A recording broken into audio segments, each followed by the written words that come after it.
महाराज दशरथ का जन्म एक बहुत ही अद्भुत घटना है। पौराणिक धर्म ग्रंथों के आधार पर बताया जाता है कि एक बार राजा अज दोपहर की वंदना कर रहे थे।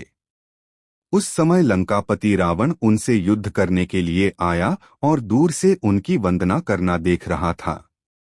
राजा अज ने भगवान शिव की वंदना की और जल आगे अर्पित करने की जगह पीछे फेंक दिया। यह देखकर रावण को बड़ा आश्चर्य हुआ और वह युद्ध करने से पहले राजा अज के सामने पहुंचा तथा पूछने लगा कि हमेशा वंदना करने के पश्चात जल का अभिषेक आगे किया जाता है, न कि पीछे। इसके पीछे क्या कारण है?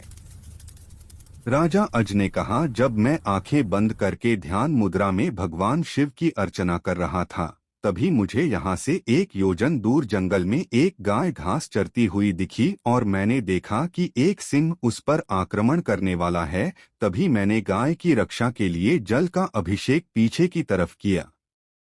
रावण को यह बात सुनकर बड़ा ही आश्चर्य हुआ।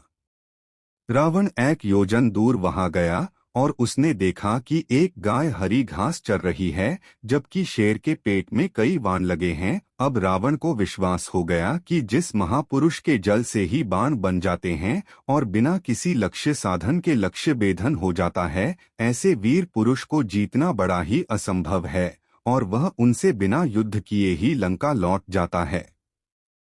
एक बार राजा अज जंगल में भ्रमण करने के लिए गए थे तो उन्हें एक बहुत ही सुंदर सरोवर दिखाई दिया। उस सरोवर में एक कमल का फूल था जो अति सुंदर प्रतीत हो रहा था।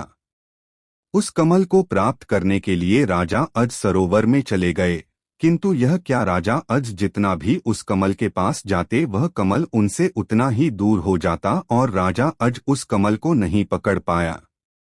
अंततः आकाशवाणी हुई कि हे राजन, आपने संतान हैं, आप इस कमल के योग्य नहीं हैं। इस भविष्यवाणी ने राजा अज के हृदय में एक भयंकर घात किया था।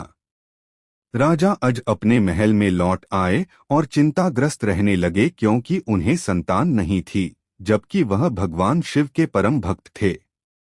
भगवान शिव ने उनकी इस चिंता को ध्यान में लिया और उन्होंने धर्मराज को बुलाया और कहा, तुम किसी ब्राह्मण को अयोध्या नगरी पहुंचाओ, जिससे राजा अज को संतान की प्राप्ति के आसार हो। दूर पार एक गरीब ब्राह्मण और ब्राह्मणी सरयू नदी के किनारे कुटिया बनाकर रहते थे।